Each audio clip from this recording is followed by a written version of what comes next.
A hurricane is an intense tropical storm with powerful winds and heavy rainfalls. The winds can destroy homes, and the rain can cause severe flooding. At Florida International University, scientists are able to simulate these extreme weather conditions by using something they call the wall of wind. So this is where all the power for the wall of wind comes from. 12 enormous fans. Now, to give you a little bit of scale, I'm about 6 foot 4 inches tall. That means these fans are easily 8 feet in diameter. They're bolted into the ground, and all told, these fans can simulate a Category 5 hurricane. That's about 155 miles an hour. Walter Conklin is the manager of this research facility, which is used for all kinds of useful experiments. This is where the magic happens. This is the receiving end of the wall of wind. So most of this is, you would say, is structural testing? Yeah, most of it's the built environment structural testing.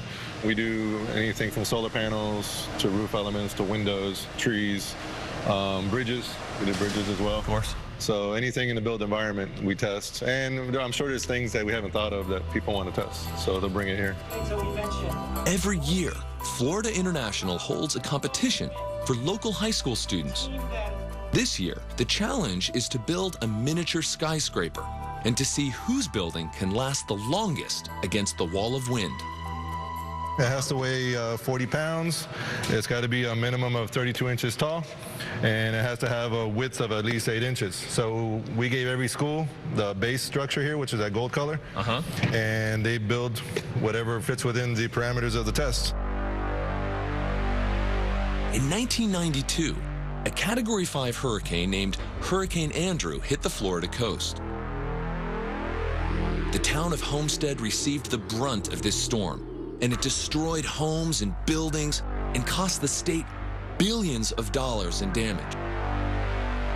And ever since this event, there's been a demand to lessen or mitigate the loss of life and property in case a hurricane like this ever happens again.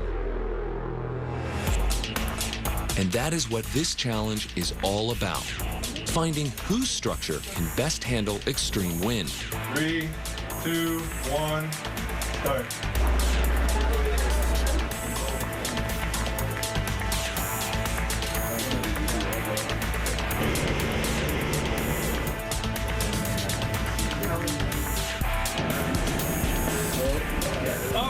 The first building falls at a wind speed of 29 miles per hour.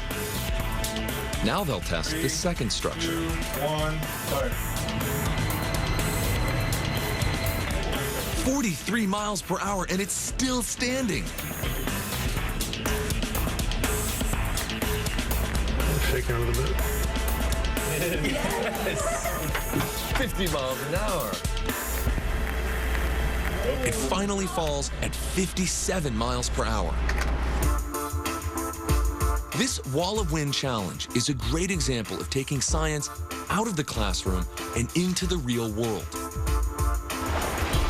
So while mighty hurricanes will certainly continue to bombard coastlines around the world, research may help to lessen their devastating effects.